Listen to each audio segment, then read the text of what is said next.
نیر ندیم صاحب تھے یہاں پہ مطر صاحب کے ساتھ، دیکھیے انہوں نے کیسے مصرے کہے. بالکل.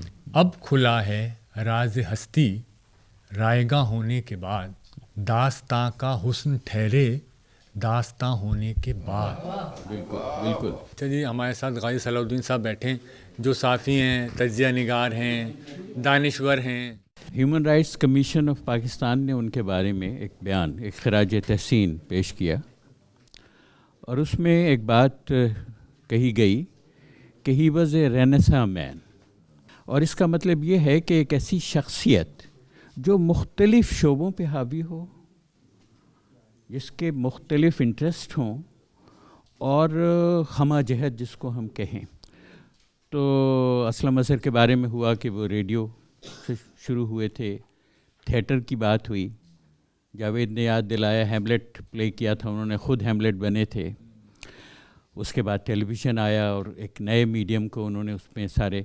ایک بات جو جاوید کہہ رہے تھے کہ کیسے وہ بھروسہ کرتے تھے لوگوں میں، تو اس کی ایک کہانی جاوید کی اور میری بھی ہے کہ یہ 1969 کی بات ہے، سوچئے 40 سال ہو گئے، اور ہم دونوں نے کہا ہم ایک پروگرام کریں گے تجربہ.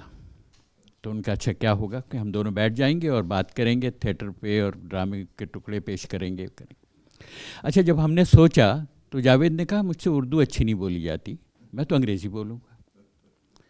تو میں نے کہا مجھ سے انگریزی نہیں بولی جاتی، میں تو اردو بولوں گا. اب ہم نے ان سے کہا کہ یہ پروگرام ہوگا کہ یہ انگریزی بولیں گے، میں اردو بولوں گا. آپ یاد کیجئے 69 کی بات ہے. اب جب انگریزی اور اردو کی بات ہوتی وہ پہلا. اچھا انہوں نے کہا گو ہیڈ. کمال ہے، ہی سیڈ گو ہیڈ. اور ہم نے کیا کیا اس میں ایکسپیریمنٹیشنز کیے، اور ہم نے پورے کوارٹر کیا وہ پروگرام. اور ابھی کتنے ہم ڈراموں کے ٹکڑے کیا کرتے تھے. ابھی گلاس میناجری کا ذکر ہو رہا تھا، تو اس کا 3 سسٹرز کا ایک، اس میں کون کون لوگ ہوتے تھے. نسرین اظہر نے بھی ایک رول پلے کیا تھا. ہم نے بہت ہی مزے سے وہ پروگرام کیے. دوسرا جو میں کہوں گا کہ اسلم اظہر کی زندگی کے 3 فیز مجھے دکھائی دیتے ہیں. ایک تو وہ ٹیلی ویژن جب انہوں نے شروع کیا، اس کے بعد ضیاء الحق کے زمانے میں وہ نہیں تھے اس دور میں، اس میں وہ کراچی میں تھے، اور وہ ان کا ایک مزاحمتی دور تھا. وہ ایک عوامی شخصیت بن کے، یعنی ایک تو وہ تھا کہ ہیملیٹ اور انگریزی اور بیوروکریٹ، اور ایک وہ کہ بالکل مزدوروں کے ساتھ اور عوام کے ساتھ، اور ایک تحریک اور ایک سوشلسٹک آئیڈیاز بالکل بدلے ہوئے تھے. وہ دستک کا زمانہ تھا جب انہوں نے گیلیلیو اسٹیج کیا ہے. آپ یاد کریں کس قدر وہ کمال کا ڈرامہ تھا برخت کا، اور جس میں آپ دیکھیں کہ کلرجی، کلیسا اور سائنس کے درمیان جو ایک ٹسل تھی، تو وہ کمال کا دور تھا. اس کے بعد پھر جیسا کہ بتایا کہ وہ پھر آ گئے تھے، لیکن اس کے بعد جو آخری ان کا دور ہے جب انہوں نے کسی حد تک گوشہ نشینی اختیار کر لی. اور یہ بھی امپورٹنٹ ہے کہ جو وہ شخص تھے، he was a very creative individual. تو ان کی جو پروفیشنلزم کی بات ہوئی، ان کی ویلیوز کی، انٹیگریٹی کی بات ہوئی، تو وہ کمپرومائزز نہیں کر سکتے تھے کہ جو اس زمانے میں جس کی ضرورت تھی. تو انہوں نے اپنے آپ کو، اب آپ دیکھیے کہ ٹیلی ویژن میں کیسے لوگوں نے کیا کیا، یعنی مطلب کچھ تنخواہوں کی باتیں ہوتی ہیں، کچھ ہوتی ہیں. ایک شخص ہے، اس نے ان میں سے کسی چیز کی پرواہ نہیں کی، اور وہ کتابیں پڑھتے تھے اور سوچتے تھے.